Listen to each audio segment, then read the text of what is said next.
Ахмет Байтұрсынұлы, тілек батам, я Құдайым аққа жақ өзінен мен аққа деген жолымның абыройын ашпай жап. Айтты хадисте, адам нет ақыске жамылмасам жоқ еді, жаза тасын деген бап.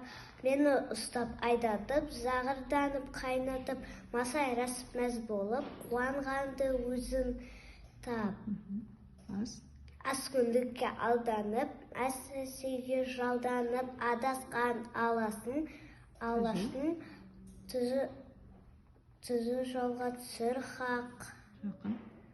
Маған тосу болған шақ, тұтқын болып тарығып, жалғыз жатып зарығып,